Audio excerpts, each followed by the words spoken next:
नमस्कार दोस्तों, ज्योतिष ज्ञान भक्ति चैनल पर आपका बहुत बहुत स्वागत करती हूँ। कैसे हैं? आशा करती हूँ आप लोग बहुत बढ़िया होंगे। दोस्तों, हम आपको ज्योतिष से संबंधित जानकारी दे रहे हैं, तो यदि आपको ज्योतिष में इंटरेस्ट है तो आप मेरे साथ जुड़िए, ज्योतिष सीखिए और स्वयं कुंडली देखना शुरू कर दीजिए और यह जानिए कि ये ग्रह जो हमारे जीवन पर किस प्रकार का प्रभाव डालते हैं। तो जब भी कुंडली का विश्लेषण करते हैं तो ग्रहों का और उनकी दशाओं का जीवन पर प्रभाव पड़ता है, उनकी दृष्टियों का भी प्रभाव पड़ता है। तो अभी हम 12वें भाव तक आपके साथ में ग्रहों के बारे में बता रहे हैं। इसके बाद में लग्नेश का क्या प्रभाव होता है 12 भाव में और दृष्टियों का क्या प्रभाव होता है कि यदि ग्रह कोई भी ग्रह कहीं पर बैठा है तो उसकी कितनी दृष्टियां होती हैं और वो किस भाव में बैठकर कितने भावों को प्रभावित करता है। तो ये मैं दृष्टियों के फल भी बताऊंगी और लग्नेश का भी प्रभाव बताऊंगी, क्योंकि लग्नेश व्यक्ति की बल होता है, शक्ति होती है, स्वयं का उसका शरीर होता है। तो लग्नेश जितना बलशाली होगा व्यक्ति उतना ही बुद्धिमान और योग्य होगा, शक्तिशाली भी होगा। तो अभी हम 12वें भाव पर आपसे चर्चा कर रहे हैं, तो आप मेरे साथ जुड़िए, ज्योतिष सीखिए और ज्योतिष का ज्ञान भी प्राप्त कीजिए। तो 12वें भाव में अगर सूर्य बैठा है तो वो किस प्रकार का फल देगा। अब चलते हैं, आज हम बताएंगे आपको कि सूर्य अगर यहाँ पर बैठा है तो व्यक्ति वाम रोगी, ये बायां नेत्र कहा गया है, और मस्तिष्क रोगी, ये मस्तिष्क का भाव है और ये बाएं नेत्र कहा गया। अगर ये सूर्य बैठा है यहाँ पर तो व्यक्ति मस्तिष्क रोगी और वाम नेत्र, बाई आंख में उसकी पीड़ा हो सकती है, आलसी, परदेशगामी, मित्रद्वेषी, उसके मित्रों के साथ विरोध बना रहेगा, मित्रों से उसके संबंध अच्छे नहीं होंगे और दुर्बल शरीर युक्त व्यक्ति होता है। तो यहाँ पर अगर सूर्य बैठा है तो यह अच्छा फल प्रदान नहीं करता है, क्योंकि यहाँ पर यह व्यय स्थान कहा गया, आयु स्थान कहा गया है, अंतिम यात्रा का स्थान कहा गया है, रोग ऋण रोग का स्थान कहा गया है, हॉस्पिटल का भी यहाँ से भाव देखते हैं, तो ये मोक्ष का भी भाव कहा गया है। तो यहाँ पर सूर्य बैठा है तो व्यक्ति को जो है नेत्र से संबंधित और मस्तिष्क से संबंधित रोग देता है। इसके बाद में यहाँ पर चंद्रमा बैठा हुआ है तो नेत्र रोगी, एकांत प्रिय, कफ रोगी, चिंतनशील, अधिक व्यय करने वाला व्यक्ति होता है। यहाँ पर बैठा है तो वो व्यक्ति चिंतनशील होता है और एकांतवास करना, जैसे कोई धर्मात्मा व्यक्ति होता है, अध्यात्म की जो साधना करते हैं, वो अगर यहाँ पर चंद्रमा बैठा है तो व्यक्ति आध्यात्मिक हो जाता है, किसी एकांतवास में जाकर के साधना में लीन हो जाता है। इसके बाद में यहाँ पर मंगल बैठा है तो व्यक्ति नेत्र रोगी, मंगल और सूर्य अगर पाप ग्रह यहाँ पर विराजमान है तो वो व्यक्ति के जीवन में परेशानियां उत्पन्न करते हैं।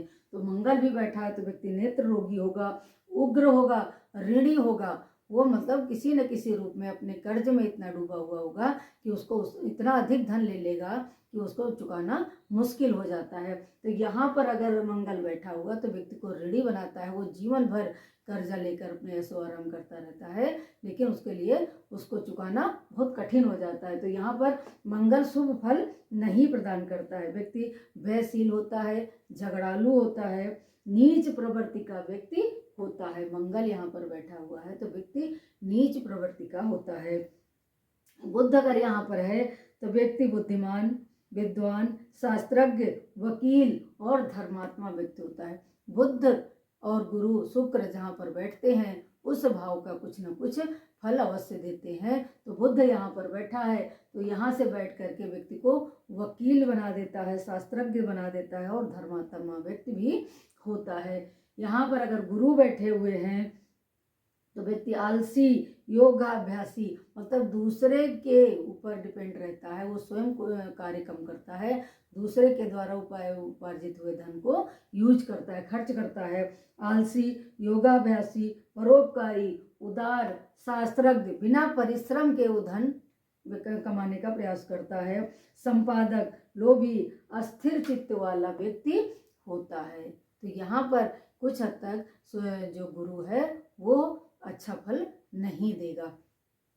इसके बाद में शुक्र कहते हैं कि शुक्र यहाँ पर है तो व्यक्ति न्यायशील, पर स्थिररत, आलसी, मितव्ययी और शत्रुनाशक व्यक्ति होता है। तो यहाँ पर अगर बैठा हुआ है तो वो व्यक्ति अनेक स्त्रियों से अपने संबंध रखता है, उनके साथ में उनका व्यवहार होता है। तो शुक्र यहाँ पर अनेक अनेक कार्यों में व्यक्ति को लिप्त रखता है।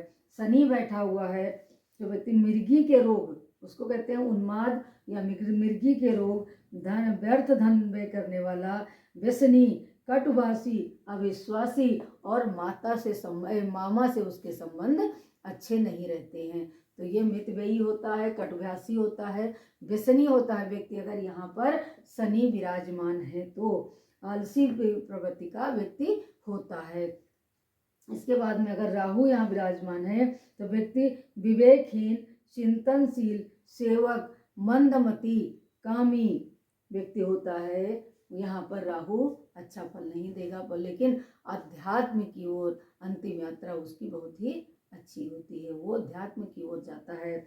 और अगर केतु बैठा है तो चंचल बुद्धि, धूर्त, अविनाशी, ठग, जनता को भूत प्रेतों का जानकारी देने वाला या तंत्र मंत्र करके और जनता को ठगने वाला व्यक्ति होता है। तो केतु यहाँ पर बैठा है तो व्यक्ति को तंत्र मंत्र की विद्याएं बता करके या भूत प्रेत का उजाड़ा दिला दे करके उससे अत्यधिक धन ठग लेता है।